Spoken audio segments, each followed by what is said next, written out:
Les pédagogues, ils ont inventé l'éducation à l'autonomie. Magnifique oxymore encore. Hein? Où l'injonction soit autonome.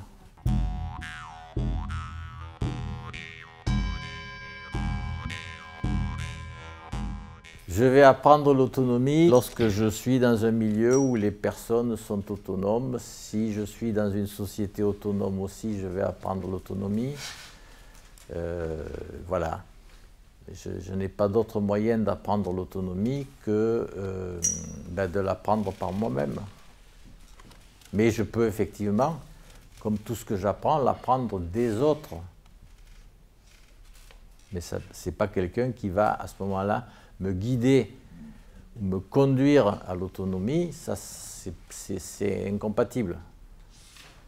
Et quand on voit ce que c'est l'autonomie dans le milieu scolaire, on a vite compris, parce que l'autonomie, c'est entre 9 et 10 au CDI, et il s'agit de faire tout seul ce que le prof a décidé que nous fassions. Ça s'appelle l'autonomie. Voilà. Soyez autonome et faites l'exercice que je vous ai dit de faire. Voilà. Faites-le tout seul. Lorsqu'un enfant naît, il éveille en moi ce que j'ai vécu enfant. C'est inévitable, il y a une résonance, et je me mets un petit peu à réagir et non pas à agir, comme je l'ai toujours vu faire et comme je l'ai été moi quand j'étais enfant. Donc il y a une espèce de phénomène de répétition qui est un petit peu hors de mon contrôle, au moins dans un premier temps.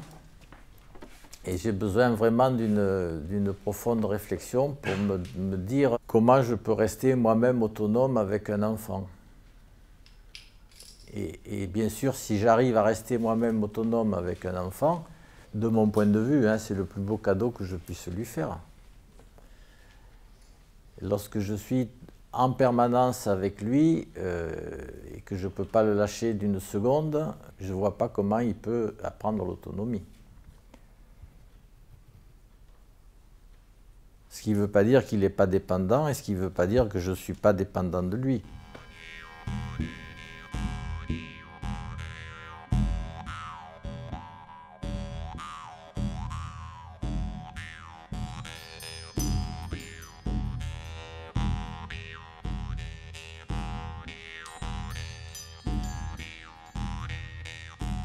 Plus je m'occupe d'un enfant, et moins il est autonome. Moins il a la place pour vivre son autonomie. C'est-à-dire que chaque fois que je vais éteindre la télé à mon ado parce qu'il y en a marre, quoi, et en même temps je le prive de l'occasion d'apprendre à s'auto-limiter. Je n'ai pas dit qu'il faut pas, qu'il faut pas, enfin c'est pas ça. Simplement, c'est pour ça que je dis que c'est complexe en ce sens que chaque fois que j'aide mon enfant, je l'empêche de faire lui l'expérience de, etc. Mais il y a peut-être des cheminements qui méritent réflexion. Et je vois je vois surtout des mamans en général, qui d'une part se posent des questions, et d'autre part qui se sentent quand même attachées, dans tous les sens du terme alors cette fois, par leur enfant ou avec leur enfant.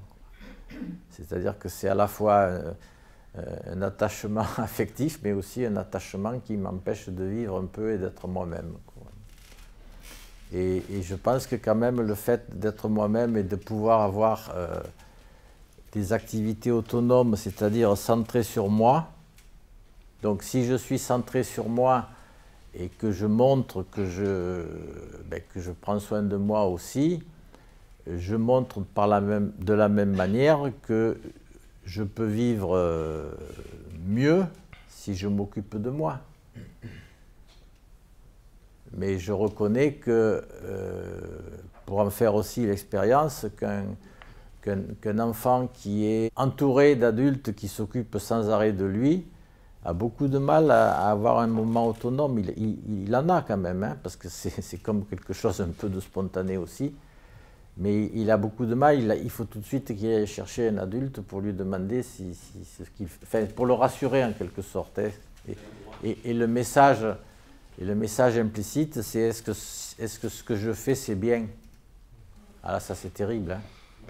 L'apprentissage de l'autonomie ne peut se faire en situation de punition, bien sûr, mais de récompense non plus. Puisque la gratification vient de quelque chose qui est extérieur. C'est l'apprentissage de l'hétéronomie. Je dépends d'un autre, et c'est un peu ce que fait bien sûr l'éducation, puisque c'est mon guide qui va savoir ce qui est bien ou mal pour moi.